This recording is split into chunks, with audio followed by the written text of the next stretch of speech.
তুমি আশেপাশে থাকলে সিরিয়ালের আগামী পর্বের আপডেট নিয়ে চলে এসেছি বন্ধুরা, তাই সম্পূর্ণ জানতে ভিডিওটিতে লাইক দেওয়া, চ্যানেলটি সাবস্ক্রাইব করে দেখতে থাকো।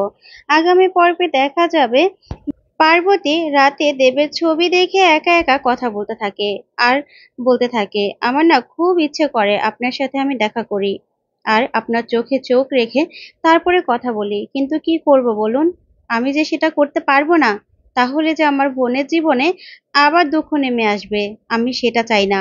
তাই আমি চাই আপনি আর বোন ভালো থাকুন, সুখে থাকুন। এই ভেবে দেবের ছবি নিয়ে ও দেবের কথা ভাবতে থাকে আর নিজেদের সাথে কাটানো মুহূর্তগুলোর কথা ভাবতে থাকে। ওইদিকে দেখা যাবে দেব বাড়ি ফিরে আসে। তখন পারু বলতে থাকে, কি রে, পার্বতীকে খুঁজে পেলি?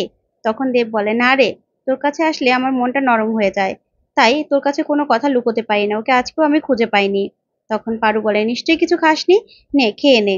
তারপরে দেখা যাবে পারু খেলা করতে থাকে পুতুল নিয়ে আর দেব বসে বসে পার্বতীর কথা ভাবতে থাকে। ওইদিকে দেখা যাবে ডিপার্টমেন্টে পার্বতী বসে আছে। ঠিক তখনই পার্বতীর কাছে ফোন আসে আর ফোন করেই কেউ একজন ইনফরমেশন দেয় যে সুন্দরীকে দেখা গেছে আর সুন্দরীর পিছনে কেউ একজন ফলো করছে।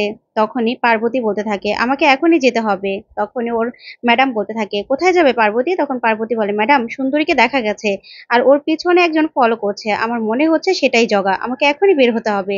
তারপরে দেখা যাবে সুন্দরীকে খুঁজতে খুঁজতে সেই সিসিটিভি ফুটেজ অনুযায়ী সেই জায়গায় চলে যায়, কিন্তু সুন্দরীকে দেখতে পায় রাস্তায় পড়ে আছে আর পাশে একটা ছুরি পড়ে আছে। তো বন্ধুরা, আজকের আপডেটটি কেমন লাগলো কমেন্ট করে জানাও।